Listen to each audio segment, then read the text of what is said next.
Alberto Nájar, buenas tardes.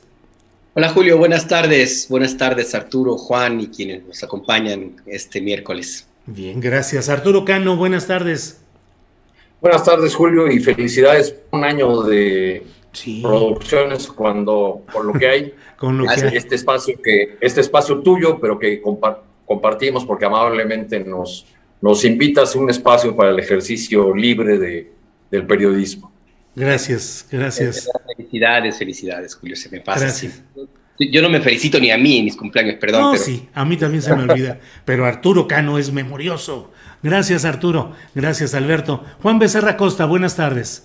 Muy buenas tardes y también muchas felicidades, Julio. Ayer fue un año Ayer. ya, ¿verdad? Sí, sí, De ayer. aquel burro de planchar con la Sí, pantalla y con la cámara. Muchas felicidades. gracias, Juan Becerra Costa. Bien, pues vamos a empezar así como estamos colocados en este recuadro. Alberto Nájar, pues hoy, hace horas que ha sucedido la aparición de este video donde se ve a Clara Luz Flores, la candidata de Morena a gobernar en Nuevo León.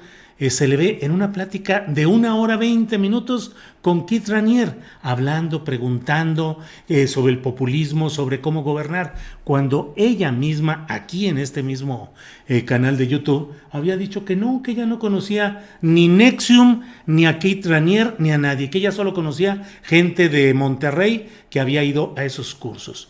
¿Cómo ves este tema de, pues esta mentira, si es que la es, de Clara Luz Flores y lo agitado que se está poniendo la política en Nuevo León, Alberto Nájar?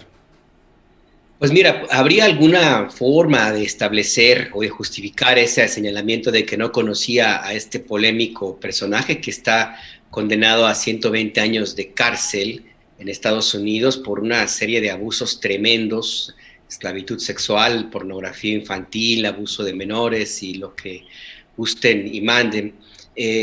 ¿Habría alguna forma de salir discursivamente si no hubiera aparecido este video donde se le ve bastante contenta, Sí, muy feliz, escuchando, yo diría que hasta sorbiendo los comentarios que hacía este sujeto? Y una parte donde dice, pues yo venía nada más a pedirte consejo de algo de la fábrica de muerte en Nuevo León. No sé en qué momento fue esa conversación, pero bueno. Y dice, y me dejas con mucha tarea más.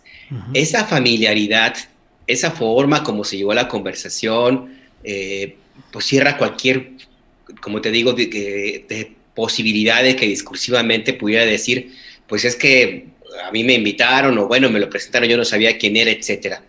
Pero no, pues aquí el tema es que ni modo, por la boca muere el pez.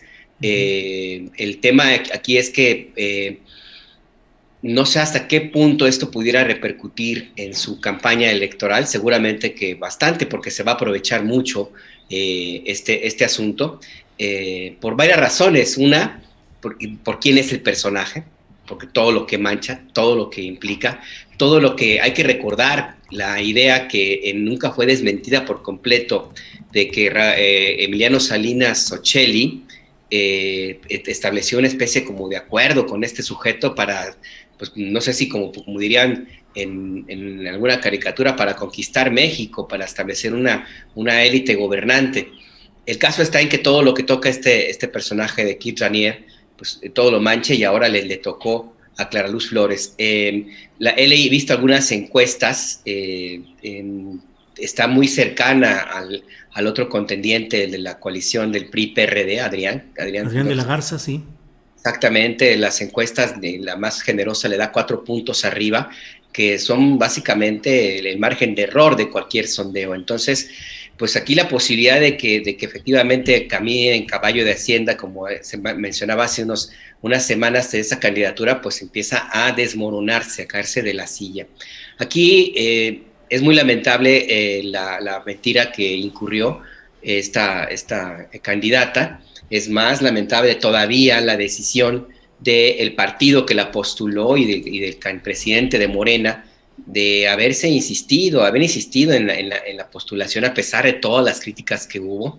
Y esto solamente demuestra pues esa falta de experiencia, si queremos ser generosos, o la ingenuidad de Mario Delgado, de no haber hecho su tarea, de no haber investigado bien lo que implica postular a una candidata de esta naturaleza.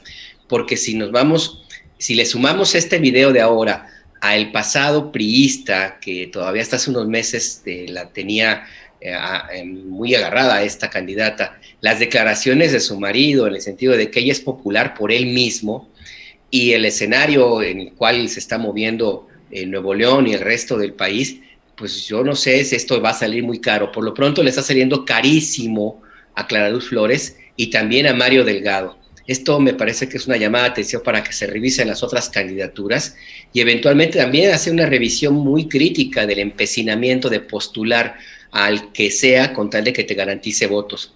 Ahora el problema es que esta candidata que está ya que de modo pues está extendiendo la mancha que le tocó con este video, pues ya tampoco garantiza la fábrica de votos por la cual en algún momento se le pudo haber postulado.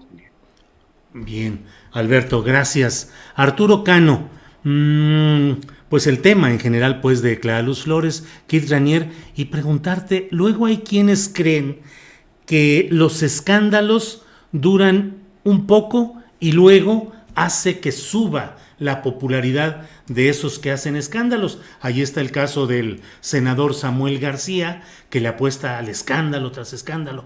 ¿Podrá más adelante revertirse esto e incluso Clara Luz aprovechar esta súbita popular negativa de hoy, convertirla en positiva? Pues habrá que ver de qué ancho es el teflón de Clara Luz Flores, ¿no? Si puede resistir este golpe, porque de entrada esta revelación que podrían argumentar desde Morena es una revictimización de nuestra candidata, porque fue víctima de Ranier, así como muchas otras personas, y ahora es víctima de sus adversarios políticos que ejercen en contra de ella violencia de género, etcétera. Podrían argumentar este tipo de cosas. Pero de cualquier modo la candidata ha roto evidentemente una de las reglas de oro de la 4T. Dice el presidente López Obrador, dice sus seguidores todo el tiempo: no mentir, no robar, no traicionar al pueblo. Bueno, aquí quedó claro que la candidata mintió. Entonces será difícil que venza este golpe que le han dado. Por otro lado, había hecho una campaña un tanto errática, no se veía muy claro hacia dónde iba. Así como señalan al candidato Adrián de la Garza de ser un títere del exgobernador Medina, así se han referido a ella como alguien que es manipulable o manejable por su esposo, un político de larga data en Nuevo León, Abel Guerra, que fue, entre muchas otras cosas, 2 veces secretario de Obras en el gobierno de Nuevo León. Entonces, creo que hay una candidatura con dificultades y veo también una falla, no sé si de los operadores de Morena a la hora de seleccionar los candidatos o del origen de dónde se definen las candidaturas, porque he sabido que el presidente López Obrador es muy dado a preguntar a fondo los antecedentes de cada candidato, los antecedentes de cada político con el que hace una alianza, y pues en este caso al parecer no hubo la información suficiente para por lo menos estar prevenidos con este tipo de acciones, ¿no? Y bueno, pues uno goza otra vez, Julio, ¿qué más decir? La entrevista que le hiciste, en la que ella una y otra vez a tu insistencia niega e incluso adopta una actitud como si tú la estuvieras golpeteando y no haciendo lo que debes hacer, que es tu trabajo de periodista, y preguntar. Pues sí, que siempre, Arturo, siempre decimos, pues el periodista tiene derecho a preguntar lo que quiera y el entrevistado pues a responder lo que quiera, evidentemente. Exacto. En fin, gracias, Arturo. Juan Becerra Costa, pues el mismo tema de Clara Luz. Por cierto, Mario Delgado también aceptó que él tomó estos cursos de NXIVM, pero dijo que pues realmente lo habían engañado Esto fue en 2016. Pagó $50 mensuales durante 6 meses para pertenecer a uno de los ramas de este asunto de NXIVM, una organización alterna denominada Executive Success Program, que es parte de la secta NXIVM en México. En fin, pues ¿cómo ves este tema, Juan Becerra Costa? Le salió barato a Mario Delgado el curso porque normalmente cobraban más y ya luego le terminó saliendo más caro el haberlo tomado, me parece, pero bueno, fue claro, él dijo, sí lo tomé. Ajá. Y lo que ahora vemos, pues es que, pues de entrada algo que va a estar presente en las elecciones, ¿no? Julio, una guerra, ahora le toca a Clara Luz estar en el campo de batalla, tendrá que explicar, sin duda, por qué te dijo en este espacio, ¿no? No tener ningún tipo de relación con Ranieri, con NXIVM, siendo que como se acaba de mostrar, pues sí la tuvo, ¿no? Ahí está más que claro. Y ya lo mencionaba, ¿no? No voy a andar en lo que acaban de decir Alberto ni Arturo, pero muchas son las víctimas de Ranieri, de este personaje, y de la red. Muchos tomaron los cursos sin saber cómo era la operación, sin tener conocimiento sobre lo que había detrás, y bueno, Clara Luz pudo haber sido uno de estos personajes, ¿no? Pudo haber pasado que tomara el curso, como lo dijo Delgado, claramente, pues yo no sabía, tomaron el curso, me lo recomendaron, decían que eran muy buenos. ¿Por qué no lo mencionó desde un inicio Clara Luz bajo la máxima del que nada debe, nada teme? Entonces, pues aquí parece que sí temía algo, va a tener que aclarar qué fue lo que temía, y me parece que le va a salir muy caro, no solo a ella, también al partido, porque a reserva del caso particular aquí de NXIVM, con Clara Luz Flores, pues la insistencia, ¿no?, de que hay que ser congruentes con la ideología de un partido y con el de un movimiento, a elegir los cuadros, a elegir los candidatos, que no solo hay que dejarse pues llevar por la popularidad de una persona, porque más importantes son sus proyectos, su trayectoria, su sincronía con los valores de un partido, de su ideología. Caray, pues me parece que puede costar muy, muy caro andar reciclando, ¿no? Y tampoco es que Morena pues ande como la oposición sin cuadros, ¿no? Sin posibles candidatos que lo representen. Me parece que Morena tiene muchas personas valiosísimas dentro de sus filas con un gran compromiso de llevar a cabo la transformación que requiere el país. Entonces, ojo aquí con los dirigentes, ¿no? Ya no es como antes, a menos de que se quiera regresar a lo de antes. Sí. Bueno, no sé si tenga esas figuras en Nuevo León. La colega de Nuevo León que entrevistaste, Verónica, es su nombre, Verónica, ¿no? Ayala. Decía algo que me parece muy sensato y además viene de una colega muy informada de lo que ocurre en el día a día de Nuevo León. No tiene Morena otra figura con el peso para enfrentar la lucha por la gubernatura. Eso también es verdad, Okay. ¿no? Eso también es una realidad. De acuerdo, Arturo, pero ¿cuál es ese peso y cuál es el contrapeso que conlleva este peso, no? Ya estamos viendo lo que sucedió con Clara Luz, que a pesar de que puede ser un hecho que nadie conocía, el que viera este video, pues los intereses a los que representa, dónde ha estado metida, quiénes son sus colaboradores, todo lo sucedido con el esposo, y tal vez no haya alguien que tenga la popularidad de Clara Luz o una fuerza política, una plataforma, pero caray, Morena tiene la simpatía de la población y de la ciudadanía en muchos lados, y me parece más valioso poner un cuadro que no sea tan conocido, un candidato que no sea tan popular, pero que a través de un discurso, de una congruencia y de una coherencia con los ideales de la Cuarta Transformación pueda llevar a cabo una campaña en la que dé a conocer un proyecto que lo lleve a tener una popularidad suficiente como para contender el día de las elecciones en las urnas, ¿no? Entonces, ojo aquí con la dirigencia, ¿no? De no irse en estas que les llaman cuestiones pragmáticas o algo similar, que pueden costar muy caro y que pueden desacreditar a un partido político que sea diferenciado de otros, que ya me parece que entraremos en el tema, diciendo pues que se va a abolir las viejas prácticas y los viejos chapulinazos y todo esto que estamos viendo con Clara Luz. Bien. Alberto Nájar. Alberto, hoy el presidente de la República en su conferencia mañanera insistió en que hay toda una manipulación informativa e ideológica que pretende a asentar la tesis de que todos los políticos son iguales, que todos están cortados con la misma tijera y todos cometen los mismos errores y abusos. Y por ello el propio presidente rechaza esa postura y habla de que incluso es una postura que han planteado en su momento el movimiento zapatista. ¿Cómo ves este tema? ¿Los políticos están resultando todos iguales, incluyendo los de Morena, o no es así? Pues no, de hecho esa tesis fue la que se utilizó en algunas elecciones, creo que fue en la de 2012 y antes, y creo que la de 2006 también, como una forma de inhibir el voto precisamente hacia López Obrador.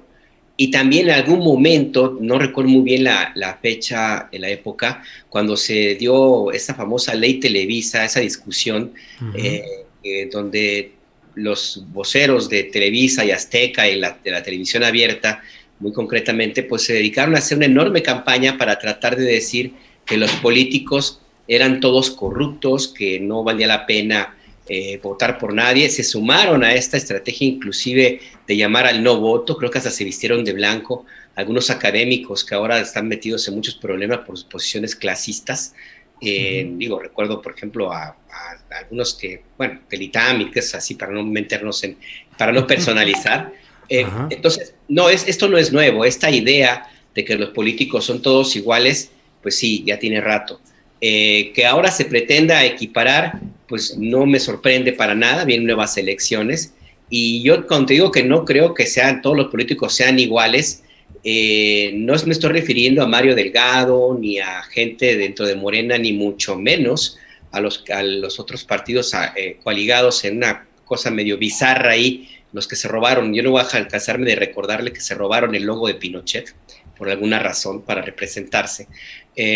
Y no son iguales porque en el fondo, por ejemplo, tenemos y a lo mejor no se va a ir del todo correcto, pero pues ahí está el presidente López Obrador, ahí está Claudia Sheinbaum, ahí están otros personajes de la élite gubernamental de la 4T, algunos miembros del gabinete inclusive, que tienen una forma distinta de hacer la política. Y también hay una cantidad importante de jóvenes que están ahí dando la cara y que están buscando un puesto de elección popular y están peleándose con las viejas estructuras que tratan de meter a toda la actividad electoral y política en el mismo marco.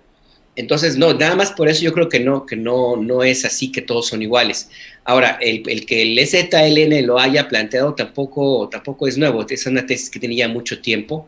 Ellos han tenido varios desencuentros con López Obrador desde hace pues, ya décadas, pero bueno, ellos tienen su forma también muy distinta de ver y entender el mundo, y la política la practican de otra manera, así es que pues de ellos se puede entender que hagan este tipo de comentarios, porque están en otro espacio, en otra esfera, ¿no?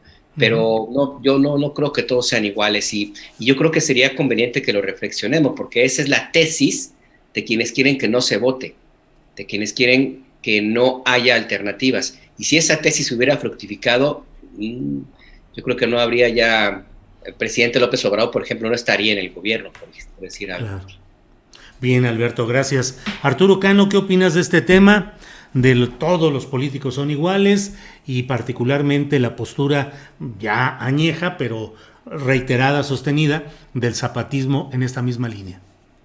Bueno, no siempre fueron iguales, ¿no? No eran iguales cuando recibieron a Cuauhtémoc Cárdenas o al propio Andrés Manuel López Obrador. Sí. En la realidad, la comandancia zapatista, ese distanciamiento que ya es añejo se fue dando con el correr del tiempo, y la persistencia de los zapatistas en la crítica al gobierno de López Obrador y sobre todo a sus megaproyectos, que son una clave de este sexenio, de este gobierno, y que según el zapatismo atentan contra el medio ambiente, contra las comunidades indígenas, contra los territorios que debieran ser autónomos, pues han ido profundizando esa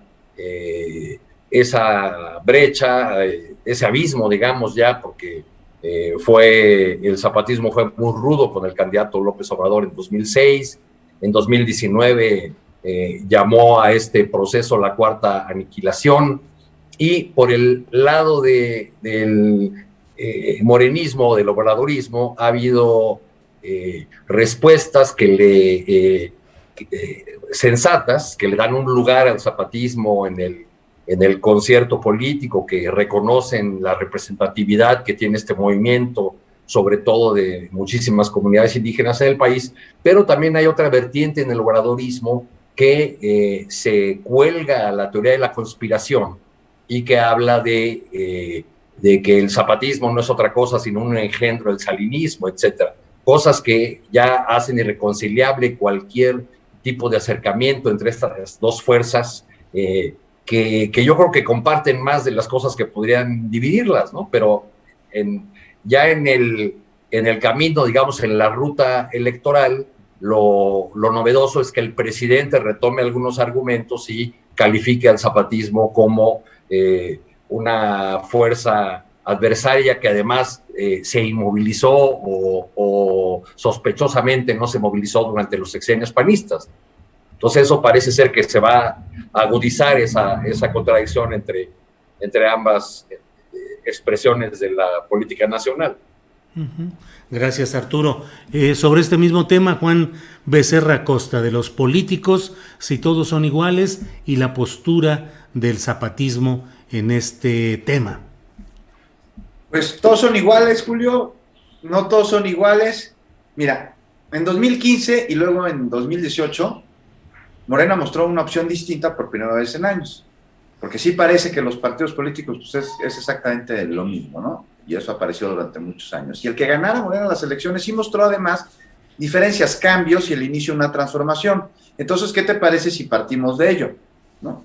Ahí está. Pero hoy sin llegar a ser igual a los partidos de antes, parecen muchos sí tomar decisiones que nos remiten justo a eso, por lo que no votamos. Y parece Morena, a veces, pues dirigirse a dejar de no ser iguales. Y espero, por el bien de la democracia, que esto no suceda, ¿no? Porque el partido no solo es un dirigente o un bonche de candidatos que no tendrían que serlo. Me refiero a que no tendrían que serlo a los candidatos, no al dirigente. Y a pesar de los chapulines, de las imposiciones, me parece que Morena tiene dentro personas, ya lo decía yo hace rato, que sí están comprometidas con la transformación que el país requiere y que como pues ahora van a seguir luchando para alejar las viejas inercias que pueden meterse. Y raro sería, Julio, que no sucediera, ¿no? La clase política en nuestro país tiene un enorme arraigo en formas, ¿no? La forma es fondo, y la transformación pues del país pues tiene que darse no solo en la gestión pública, sino en todos los contextos, incluyendo al partido que llevó al actual gobierno al poder. Y no hay duda, ¿no? La van a tener difícil. Los rateros, los corruptos son buenos para infiltrarse. No hay que dejarlos llegar entonces, hay que tenerlos a raya. Pero me parece que en Morena hay por mucho más personas honestas y comprometidas con el país que las que no. Y ojo aquí, de veras, insisto en esto, no confundir gobiernos que llegan a la administración pública a través de un partido político con el mismo partido y el rumbo que ambos toman después de los comicios. Y de los otros partidos, porque nada más hemos hablado de Morena, me parece, en estos minutos que llevamos, pues no sé, ¿no? Más que ser iguales, ya son uno mismo, ¿no? Como la canción esta ochentera. Sí. Lo que no tienen son cuadros. Parece que el PAN está montando ya su altar de muertos, decía ayer yo, y llamando desde el Mictlán de la política a viejos espíritus chocarreros, que la única luz que encontraron en su camino es la de los sobornos que les dieron, ¿no? Y de los negocios que cobijados en la impunidad hicieron desde sus cargos como funcionarios o como legisladores. Y la verdad no creo que les funcione esta estrategia de andar resucitando muertos, ¿no? Ahí vemos, como le decíamos, Alberto, a Fernández de Ceballos hace unos días, al capitán cavernícola. Capitán Cavernícola. Como bien dice Arturo, pues no es jefe de nada, porque por ahí tuve el gravísimo error de caer en el lugar común de llamarlo aquel día el jefe Diego, y sí es cierto, pues jefe de qué, más allá de la... Bueno, es jefe de su rancho, ¿no? Es en el que tanto le gusta... De las ardillas de los pinos. Sí, ándale. Oigan, pero hace fiestas en sus ranchos, ustedes... Ya Alberto decía el otro día que anduvo en una fiesta ahí con Romero de Champ y con quién más, con Medina Mora, que te los encontraste. ¿Nunca cayeron en las fiestas del rancho de Fox? No llegó a tanto, ¿eh? No, hombre, a mí sí me han contado, a mí no me han invitado, pero sí me han contado que que tiene unos caballos impresionantes, lujos propios de una hacienda virreinal, y pues de la cual no paga predial, ¿no? Ahí está clara.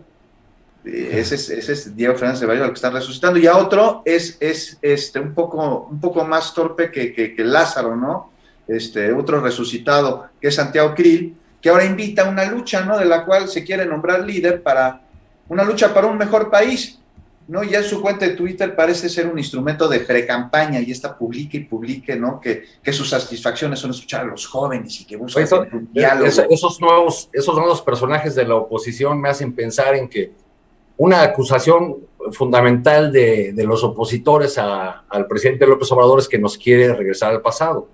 Sí. Pues para conseguir que no nos regrese al pasado, traemos a todos los personajes que en el pasado impidieron que un populista nos regresara al pasado. Esa es más o menos la lógica. No lo puedes haber dicho. Pero sobre el tema que estábamos originalmente, yo diría, no todos los políticos son iguales. Ajá. El día de hoy López Obrador tuvo como invitado especial al presidente de Bolivia, Luis Arce, y hace 2 o 3 años en el Senado de la República estuvo el juez Sergio Moro como héroe del PAN, recibido con confeti, serpentinas, con dianas por Ernesto Cordero como anfitrión en el Senado, celebradísimo por Mariana Gómez del Campo y con su chaperón Claudio X González. Bueno, unos políticos invitan a un juez que ahora sabemos montó todo un proceso a base de mentiras en contra del presidente Lula,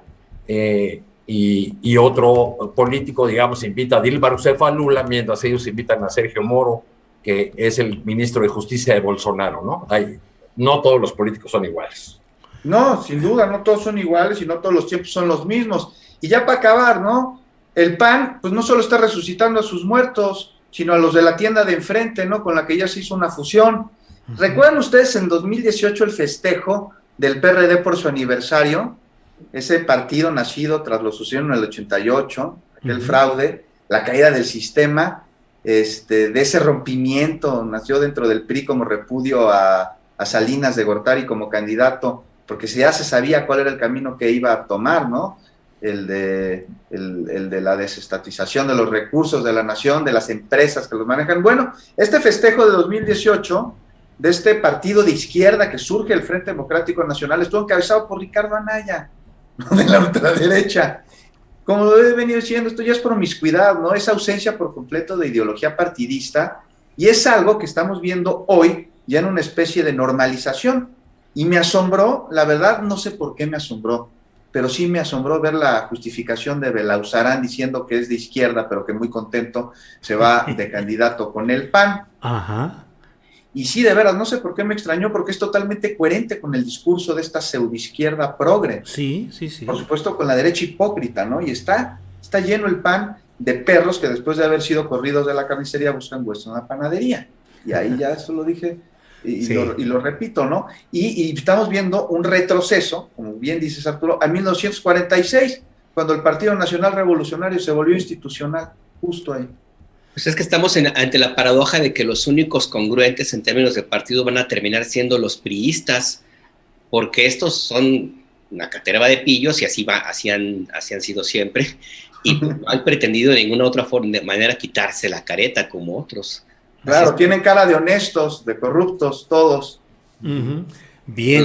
Entonces, Alberto Nájar, aprovechando pues el tema que ha puesto Juan respecto a estos políticos reciclados y resucitados, ¿cómo ves, por ejemplo, el tema de Santiago Krill con ese video llamando a construir un nuevo México, hablando de futuro? Pero bueno, pues la batería pesada de esto que Arturo Cano nos hizo un laberinto cronológico entre el pasado y el presente y el futuro, digo, bien planteado por Arturo, pero estamos en ese laberinto en el cual los responsables del pasado, que fue condenado en 2018, ahora nos invitan a construir un futuro en el que nos olvidemos o reconstruyamos ese mismo pasado del cual ellos fueron corresponsables. Pero ¿qué opinas de la aparición en escena, digo, de Vicente Fox, que ya ha estado, Felipe Calderón, Margarita Zavala, que va como candidata a diputada pluri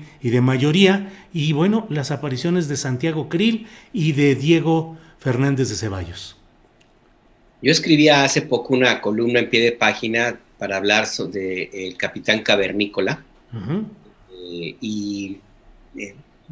Utilicé la frase de que si Diego Fernández de Ceballos, y la quiero hacer extensiva a otros personajes como Margarita Zavala, como ahora Santiago Krill, como como Ricardo Anaya, y otros personajes que están ahí presentándose como la apuesta para frenar a la 4T y para renovar México, como lo han dicho algunos de ellos. Pues esto, si esa es la apuesta de los del grupo Pizarro, que está opositor al actual proyecto político en el poder, pues solamente revela su hambre, su desesperación por encontrar a alguien, el que sea, que les pueda garantizar por lo menos la sobrevivencia en el caso de organismos como el PRD, para conservar por lo menos el registro, y un poco de aire para mantenerse a flote de los otros partidos que están participando en esta gran coalición. Simple y sencillamente revela algo que yo debo reconocer que no lo esperaba a estas alturas del partido. En 2018 era clarísimo que la oposición estaba hecha polvo, y en este lapso, en este tiempo, en estos meses, 2 años, ha habido intentos por echarle agua y un poco de cemento para endurecerle y construir algo. Pero ahora mismo con estas postulaciones, pues veo que le pusieron o de mala calidad o no fue suficiente el agua. ¿Quién sabe qué hicieron que no han podido consolidar a una oposición que, si bien ciertamente ya no está hecha polvo, pues tampoco tiene veo yo la posibilidad de que se pueda realmente disputar en serio a un proyecto como el que está ahora gobernando el país? Y para eso basta ver las encuestas, algunas inclusive hechas por medios y por organizaciones contrarias al presidente López Obrador, y prácticamente todas hablan de una popularidad en crecimiento. Entonces, ahí el tema me parece que habría que echarle lupa, porque puede parecer muy simpático el que Diego Fernández de Ceballos, que cumplió 80 años hace una semana, pretenda convencer a jóvenes de 18, 19, 20 años que van a votar por primera vez. Me parece un poco complicado que Margarita Zavala pretenda hablar de familia cuando está vinculada a la muerte de niños en la guardería ABC, su familia por lo menos. Y me parece un poco difícil que ahora Santiago Krill hable de legalidad. Él, que fue uno de los orquestadores del proceso tan sucio del desafuero, por ejemplo, y que está detrás también, por lo menos por omisión, de todo este enjuague de los famosos videoescándalos. Entonces, bueno, pues es lamentable porque, de cierta manera, un país democrático necesita contrapesos, necesita de una oposición seria y que sea capaz de atender la agenda que no se atiende por parte del gobierno o de un presidente, por más poderoso que sea, Julio. Bien, y si me permites, Alberto, sí, nada más para rematar lo de Santiago Krill, que anda diciendo que va a tener un diálogo, debate y sincero, ¿no? Pues no sé tú qué opines, pero sería excelente que en este diálogo aclarara cuál fue su participación cuando era secretario de Gobernación, con la complicidad de Gil Díaz, de la creación de los fideicomisos de Isosa. ¿Ustedes se acuerdan? Sí. Ligado sí. Además con los hermanos Viriviesca, me parece, son millones de pesos de recursos que de los estados que no entraron a la jurisdicción pública y que se manejaron de manera discrecional, o ya de plano, ¿no? Que el debate de cómo repartió los casinos ya al final de su gestión, ¿no? Preparándose para ser precandidato, cobijado por Fox, y cómo sorteó luego la denuncia en su contra antes de tener el fuero de legislador. Claro. Arturo Cano, hoy ha estado en la conferencia mañanera el presidente de Bolivia, antes estuvo el de Argentina, Alberto Fernández, todo en el contexto de las celebraciones históricas correspondientes a este año.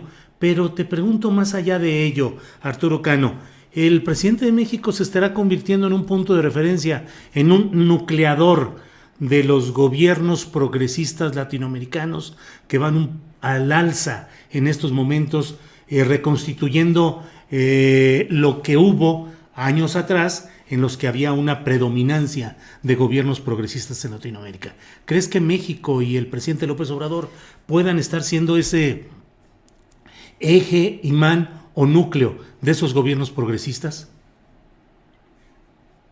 Yo no sé si de un modo deliberado o no sé si como una política estratégica de la 4T, pero creo que sin la retórica bolivariana o sin la retórica de los gobiernos progresistas o de lo que se ha dado en llamar el ciclo progresista en América del Sur, sin tener esos ingredientes en su discurso, porque López Obrador es juarista, discursivamente hablando, no bolivariano, apela siempre a don Benito y no a don Simón, ha tenido hechos muy concretos que le han dado un lugar en ese abanico de gobiernos con los que tiene cierta afinidad ideológica, hechos muy concretos como los acuerdos con Argentina respecto de la vacuna, como el rescate del presidente Evo Morales y la postura que sostuvo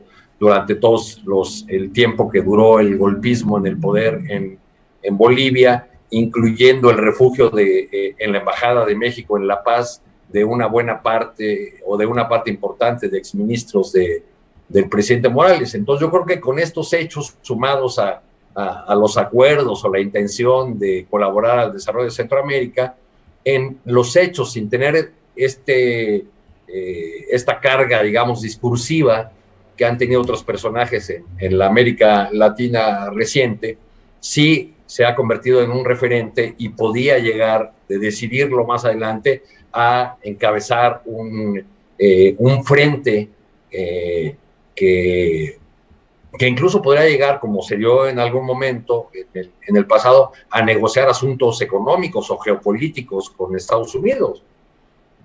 Pero creo que ha sido muy cuidadoso el presidente López Obrador en no aparecer como ese líder, o como esa réplica de Chávez. Pues, eso es lo que tendría más, creo que eso es lo que lo aleja de esa idea, ¿no? Bien, Arturo, gracias. Juan Becerra Costa, ¿qué opinas de estas visitas de presidentes progresistas de naciones latinoamericanas? Cuidadosamente, sin mostrar demasiado ese perfil, pero López Obrador se estará constituyendo en un convocante y un punto de referencia de esos gobiernos progresistas latinoamericanos. Sin duda los está convocando y los está invitando a que vengan a México, pero más allá de una invitación a nuestro país, es una invitación a formar un frente común o varios, ¿no? Me parece que México encuentra cada vez más aliados en el continente para no solo llevar a cabo relaciones comerciales y de cooperación bilateral, sino que se está formando una agenda que ve por una enorme región y que a su vez promueve políticas encaminadas a proteger y a garantizar los derechos universales. Estamos hablando de algo que Estados Unidos quiso evitar por muchos años y que a través de intervenciones de todo tipo desde la década de los 60 inhibió, y que la situación actual es una en la que el tiempo alcanzó a lo que podríamos llamar el inicio de una alianza que parece pues cada vez más hacerse hacia la izquierda, ¿no? Y ahí está la invitación del presidente de Argentina, de Bolivia, todo lo que sucede en otros países del continente, en Chile, en Ecuador. Ya vemos lo que pasa en Brasil, ahora que Lula ha recuperado sus derechos políticos, pues siendo a la fecha, me parece que el único que le podría dar una batalla a Bolsonaro en las próximas elecciones, ¿no? Ya a reserva de ver también qué sucede con el tema de los militares en aquel país. Y ahora, México y varios países latinoamericanos buscan también, además, rescatar el verdadero espíritu de la OEA, que es un tema en el que me parece que hay que poner el dedo bien claro, ¿no? Esta organización que, a decir de muchos, se convirtió en el Ministerio de las Colonias de los Estados Unidos, ¿no? Y aquí, pues, ver cómo después de la irrupción de regímenes dictatoriales en los años 70, en los años 80, pues obligó a las izquierdas de Latinoamérica a procesar una lectura que fuera nueva sobre las estrategias políticas, pero principalmente en clave de un compromiso democrático y lo que a través de este compromiso se abría como posibilidad.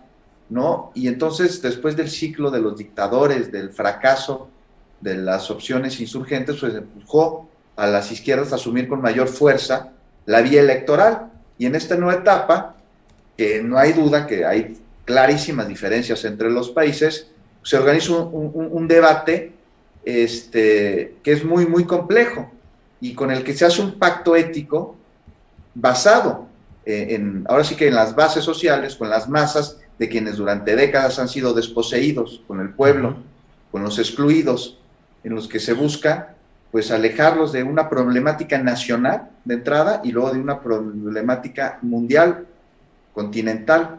Entonces estoy viendo el inicio de un pacto histórico entre los ciudadanos de un continente que ha estado muy dividido y que, debido a sus circunstancias, no ha podido ver más allá. Deja tú de sus fronteras, de sus narices. Gracias, Juan. Alberto Nájar, ¿cómo ves estas invitaciones a los presidentes de países gobernados hoy por corrientes progresistas y qué tanto esto puede alborotar aún más a los segmentos antiobradoristas, enarbolando la bandera discursiva de que nos acercamos al chavismo, al comunismo o al socialismo? ¿Cómo ves el tema, Alberto?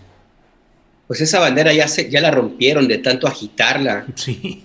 Cuando estuvo Evo Morales aquí refugiado. Uh-huh. Ese tema ahora sí que ya es tema pasado, porque lo utilizaron, trataron de explotarlo al máximo y pues nomás no funcionó. Y ahora mismo me parecería un poco trasnochado que la pretendieran utilizar, pero bueno, con estas personas pues ya mejor no sorprendernos o hay que esperar todo, ¿no?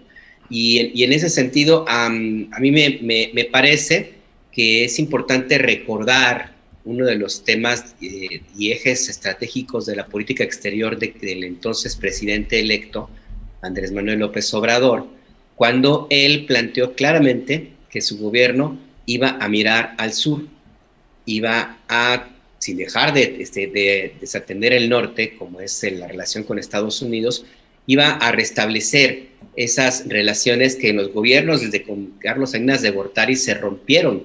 Prácticamente México dejó de ser un estado que era líder en algunos momentos de la historia de América Latina y Centroamérica, particularmente, a convertirse en un virtual enemigo. Y hablo de esto nada más en el tema de migración, por ejemplo.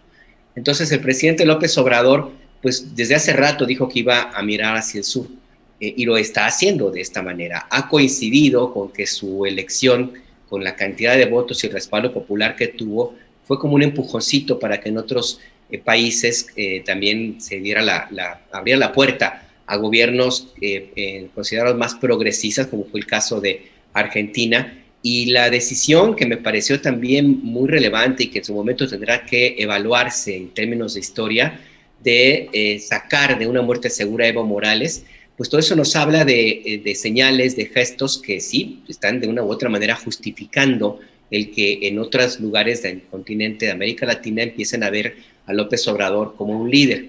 Ahora, ¿hasta qué punto esto va a convertirse en realidad? Yo coincido con Arturo en lo que mencionaba, porque yo sí creo que un referente que le va a brincar de inmediato por la oposición, pero también que lo tiene muy presente el presidente López Obrador, se llama Hugo Chávez. Ya en algún momento lo trataron de comparar, lo compararon con el entonces presidente de Venezuela. Es una de las banderas más socorridas para tratar de meter miedo en el hecho de que se quiere venezolonizar a México. Y nada más por ese dato, yo creo que Andrés Manuel va a andar con mucho cuidado. Ahora, tampoco puede evitar el liderazgo. Eso sí, tampoco lo puede evitar. Y va a depender mucho en la forma como sortee algunos temas espinosos, y uno de ellos que está ahorita muy presente, que es, por ejemplo, la migración sin documentos a Estados Unidos, porque a pesar de que en ese país hay un presidente que es distinto en términos de la concepción del quehacer político pragmático del día a día de Donald Trump, no hay que olvidar que Joe Biden es un hijo del sistema estadounidense. Y el sistema estadounidense no quiere a los migrantes. Entonces ahí ese es un tema en el cual Andrés Manuel va a tener que utilizar todo su colmillo político. Pero por lo demás, pues él está ocupando un liderazgo, sí, se lo están adjudicando los demás, sí. Que lo quiera Andrés Manuel parece que no, pero pues quién sabe si lo puede evitar. Gracias, Alberto.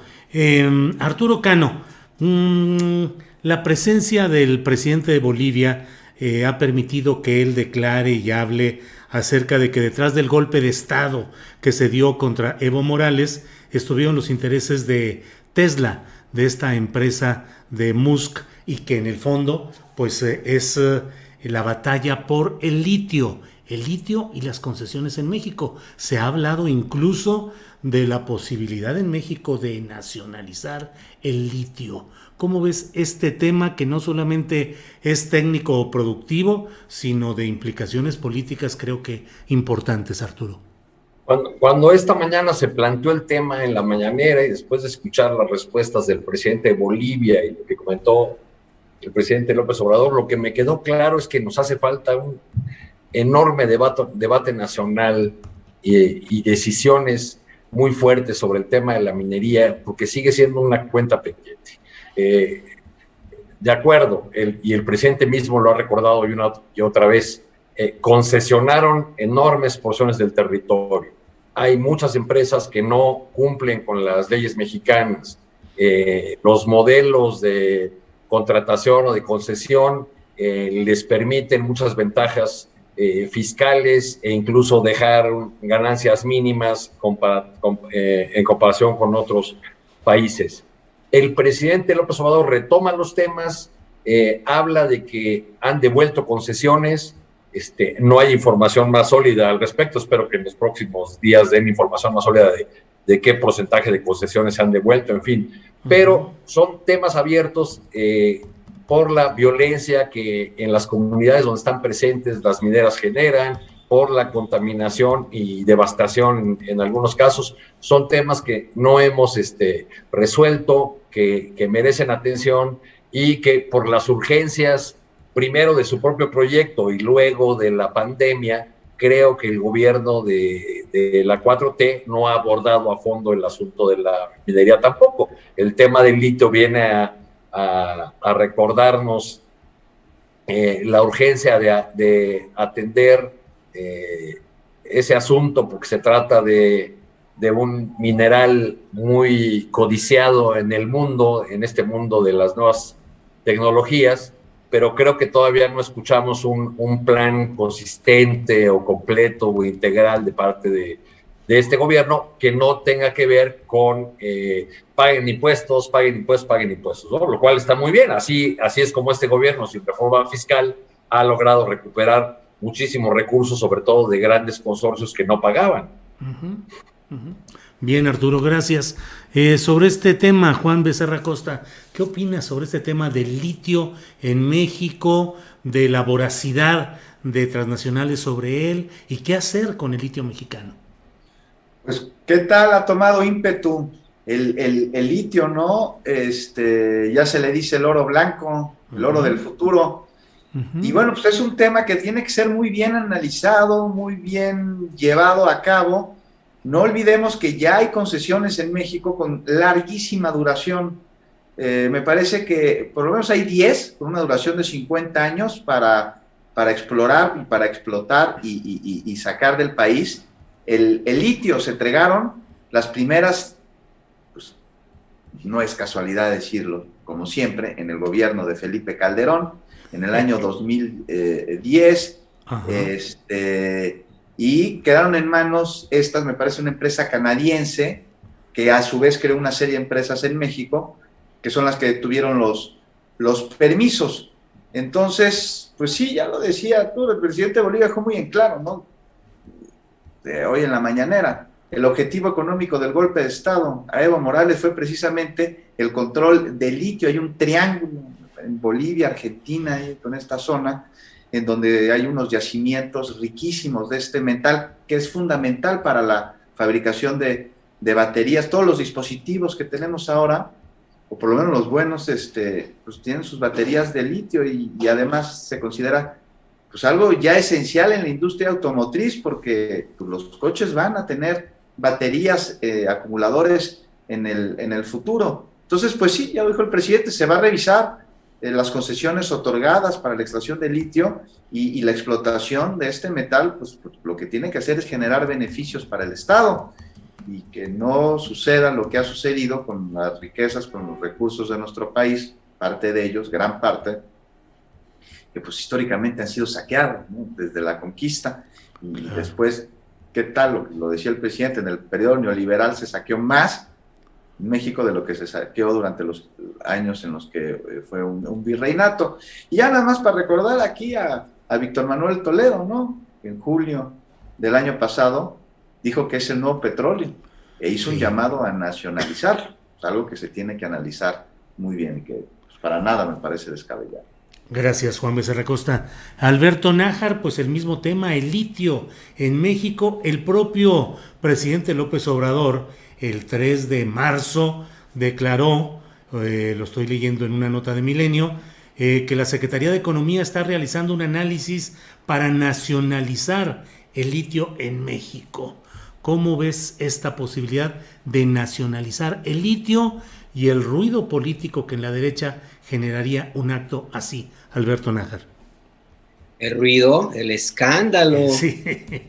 Lo acabamos de ver la semana pasada cuando el presidente López Obrador habló de que dos compañías mineras, dos de las más de 25,000 concesiones que existen en México, estaba incumpliendo algunos acuerdos, inclusive con trabajadores, y el presidente dijo la posibilidad de quitarle la concesión y dársela a otra, nunca lo de cancelarla.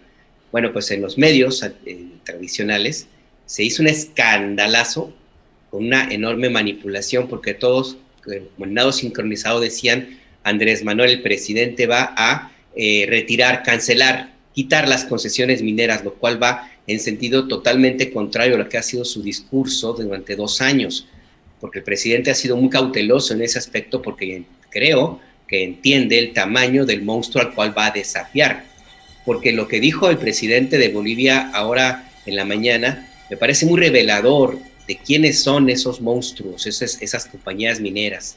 El presidente de Bolivia dijo palabras más, palabras menos, que en el análisis que se hizo en el golpe de Estado, en donde los golpistas iban por el litio, básicamente, el análisis que se hizo fue que si se tenía que matar a un presidente, se iba a hacer, y punto. Y esa era la intención con Evo Morales. Entonces hablamos de empresas que están en esa jugada y que lo han hecho en otros lugares. No hay que olvidar que uno de los grandes temas de mortandad, de agresiones, de violencia, de asesinatos de activistas y campesinos y líderes comuneros en el mundo, pero también en México, están vinculadas a la actividad minera. Y no hay que olvidar también que el litio, como se le llama ahora, el oro blanco, es un bien de muchísima cotización, es algo enorme que todavía no alcanzamos a ver las dimensiones. Y nada más doy un dato de quién está detrás de esta ambición de parte de el litio en México. Tesla es propiedad de Elon Musk. Elon Musk fue, según Forbes, declarado el hombre más rico del mundo, con una fortuna de $189,700 millones. Él es el dueño de Tesla, y Tesla está metido en México a través de algunas concesiones mineras, como la de Bacanora. Entonces ahí está un gran reto. Si hubo un golpe de Estado en Bolivia, que Bolivia es un país distinto en términos de estructura política y social a México, pero ahí está, también tiene litio. Si hubo esa idea, esa acción, ese hecho, y si hay esa certeza del presidente de Bolivia de que las compañías vinculadas a la minería y particularmente al litio evaluaron que si era necesario matar a un presidente lo iban a hacer, bueno, pues ahí está el escenario, ahí está. Es el tamaño del monstruo. Que lo va a nacionalizar o no el presidente López Obrador tendrá que hacer un cálculo muy, muy minucioso, porque sí, será un costo económico enorme, y también puede haber otro tipo de costo. Yo no digo que vaya a haber un golpe de Estado, ni mucho menos, claro que no, pero pues esos son todos los hechos, y ahí están. Bien, pues gracias, Alberto. Ya estamos en la parte final de esta mesa de periodismo de este miércoles 24 de marzo. Son las 2:57 p.m, así es que alcanzamos a plantear una pregunta ya para cerrar esta mesa, y comienzo con Arturo Cano. Arturo, Pues los gobernadores ya firmaron este Acuerdo Nacional por la Democracia, dicen que van a cumplir aquello a lo que la ley les obliga y salieron todos ahí de tomarse la foto y demás. ¿Servirá de algo ese acuerdo o es solamente pues un recurso casi escenográfico, Arturo Cano?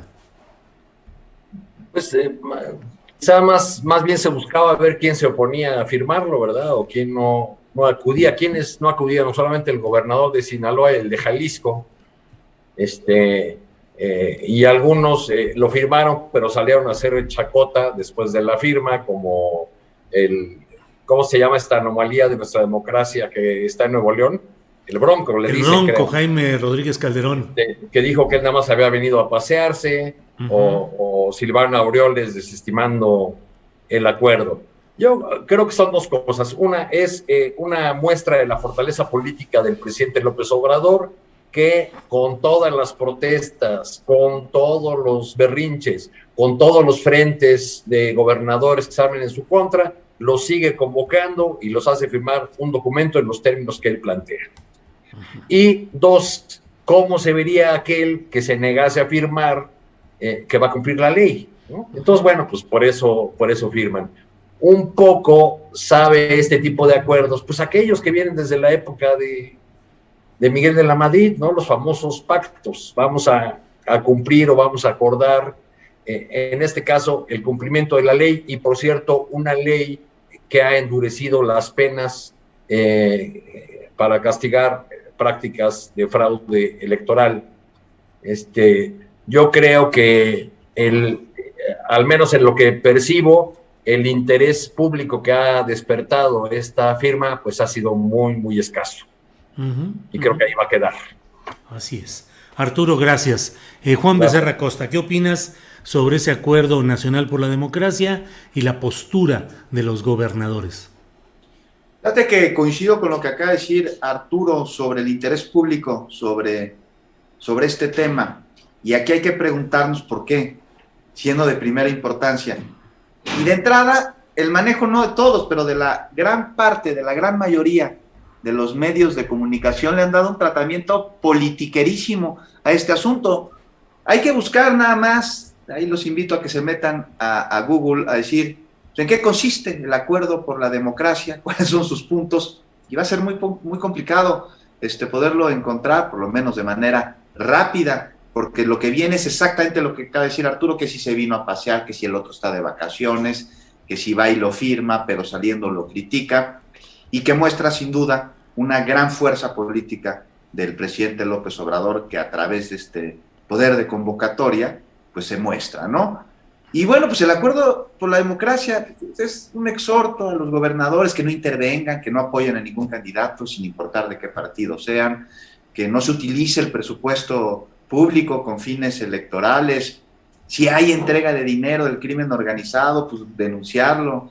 Esto de delincuencia de cuello blanco que está financiando campañas, pues también denunciarlo, a que no se compren lealtades ni conciencias y a no traficar, sobre todo con la pobreza.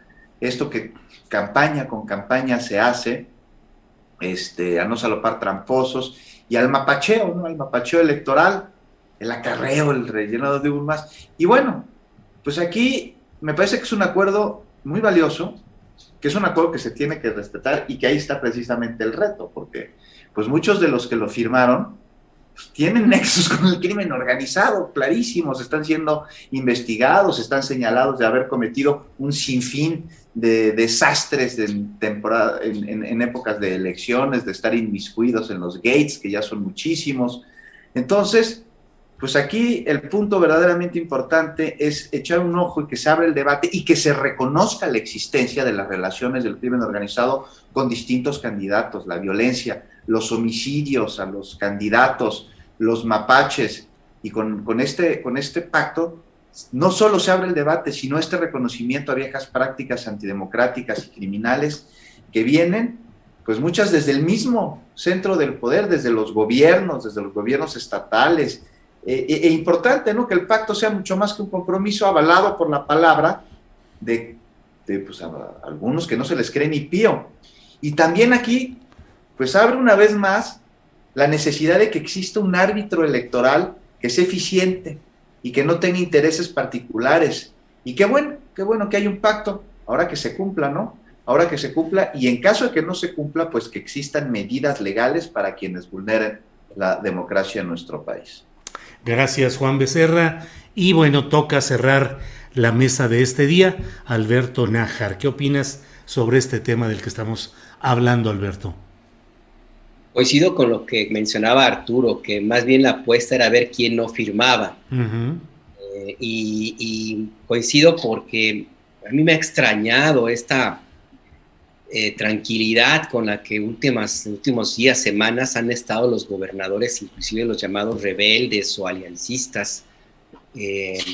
Han hecho muy poco ruido, no sé qué fue lo que pasó, lo que ocurrió el año pasado. A estas alturas ya empezaban con una enorme embestida para criticar la estrategia del gobierno federal contra la pandemia. Durante varios meses fueron los que se posicionaron como los grandes críticos y algunos inclusive como Enrique Alfaro, pues empezaron a acariciar con muchísimo gusto y pues sí, con mucho cariño la posibilidad del 2024 como candidato de la oposición.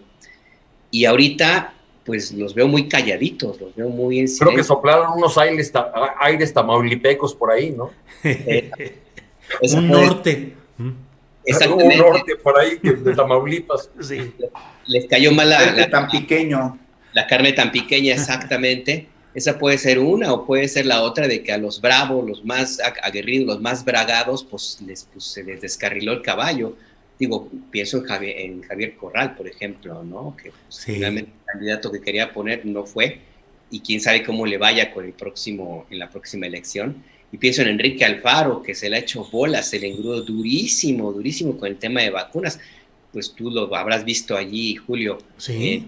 Guadalajara, las filas kilométricas de automóviles para vacunarse, la gente acampando durante 4 o 5 días afuera de los centros de vacunación para que les tocara, la violencia creciente. En fin, que los que eran antes los gallos, los más escandalosos, los que se perfilaban para darle la batalla y concentrar en ellos a toda la oposición, quién sabe dónde están. Lo que me llama la atención es que, de acuerdo con algunas encuestas, algunos de los gobernadores mejor posicionados son curiosamente los que han tenido una cercanía con el presidente López Obrador. Hablo de Quirino Ordaz y hablo de Murat, por ejemplo, que no les va mal en las encuestas. Pareciera que aquí hay un efecto muy extraño, por eso digo que habrá que revisarlo, en el hecho de que oponerte como gobernador no resultó tan granjeable, tan positivo, y acercarte al presidente te hace popular como oposición al presidente. O sea, ocupas del presidente para ser opositor al presidente. Muy extraño, muy extraño. En ese escenario se firmó este acuerdo. Yo no estoy muy seguro que lo vayan a cumplir, la verdad que no creo. Pero bueno, pues también supongo que en este análisis, si es que es correcto, habrán tentado el agua a los camotes y habrán dicho que salía peor, mejor no ir a firmar. Pero pues habrá que verlo. Bueno, pues gobernadores domesticados, acuerdos por la democracia cumplibles o incumplibles o reiterativos, y bueno, pues ya veremos qué es lo que se va acumulando para la próxima semana y por este miércoles. Gracias, Arturo Cano. ¿Cómo te ha ido de cronista de las giras del presidente López Obrador? Todos los días en que publicas leo tus crónicas, pero ¿cómo te está yendo? Pues bien, ya te imaginarás, Julio, que son jornadas muy pesadas, sí, porque hay que seguir el paso de esta maquinaria de contacto con el pueblo y de omnipresencia que es López Obrador, ¿no? Que hace varios eventos al día, que comienza tempranísimo, que recorre largas distancias en carretera.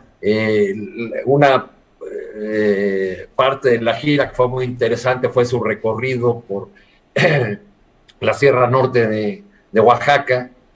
Yo me adelanté un poco en uno de esos puntos y estaba en contacto con los colegas y de pronto me preguntaban ellos, ¿ya llegó el presidente? Y yo decía, no, aquí no ha llegado.